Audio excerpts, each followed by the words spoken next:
This video contains spoilers for all 5 seasons of She-Ra, so if you haven't finished watching the show yet, you should probably go do that first. Also, this video is purely my own opinion, and if you disagree with it, that's great. And if you don't, well, that's also great. I'm just here to give my own analysis about what makes this show amazing, and also maybe less amazing. What I really liked about She-Ra is that it fought back against a lot of the problems we typically see from children's animated television, which is a very male-dominated medium, both in who makes the show and the characters within it. It features a primarily female cast of characters as well as solid LGBTQ representation. It throws out the stupid and outdated idea that boys like action and girls like drama, replacing it instead with, well, action, but more importantly, really complex and realistic friendships and platonic relationships. Friendship seems to be the driving force for this show. We have this struggling relationship between Catra and Adora, as well as one between Adora, Bo, and Glimmer, plus lots and lots of others. The show really drives home this idea of friendship, so much so that I would say that the theme of this show really is the importance and potential power of platonic relationships.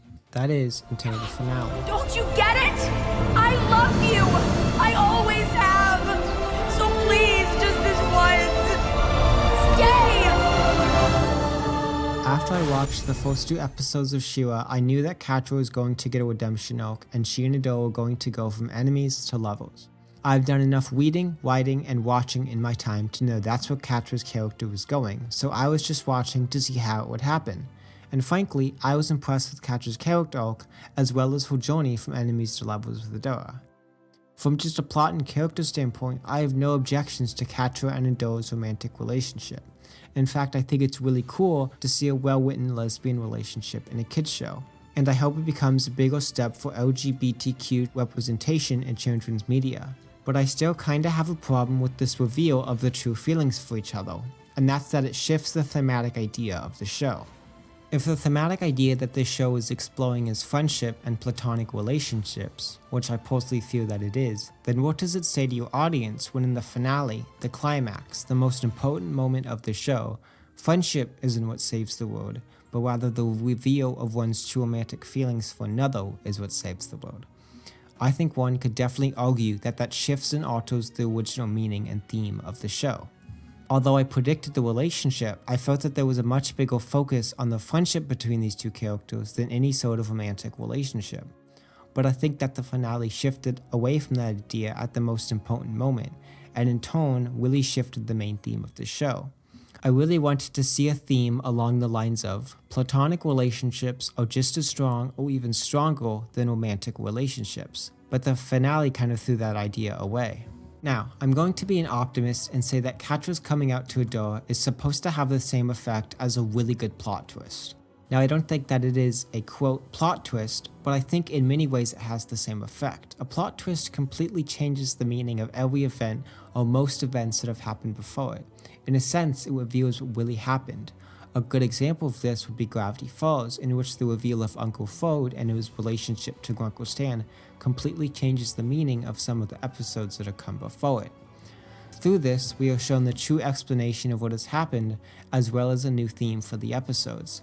So when you watch the show the first time, you're getting a completely different meaning than if you watch the show a second time with the plot twist in mind.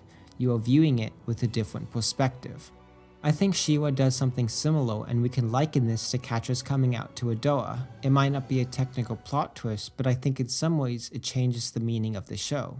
When you watch the show the first time, you are really experiencing this idea of friendship and platonic relationships. But then after you see Catra coming out to Adora, you get a totally new meaning from the episodes and Catra's arc. Although you might see it originally as a loss of friendship and trust between these 2 characters, you now might see it as a loss of true love and a character arc dedicated to being able to admit one's true feelings. So because of the coming out scene and how it changes earlier moments in the show, you could, in a way, look at it as if you were getting both thematic ideas. The power and importance of strong platonic relationships, as well as the importance of being true to yourself and others about your feelings. The problems that people face within a friendship and a relationship is really important for kids to learn, and this show examines that perfectly. I saw myself in some of the characters and could see my own friendships reflected throughout the show. but everyone will view Shiwa differently. With their own experiences in mind, they could end with a very different theme. Although I might see the show about friendship, you could see it more about personal growth or change. And that in of itself is really powerful, because there isn't one theme or lesson from Shiwa. It's just whatever you take away from it. It's completely personal and individual. So if you agree or disagree with me, it's fine, but just remember not to underestimate the potential power of platonic relationships. My name is Gabe, and thank you so much for watching.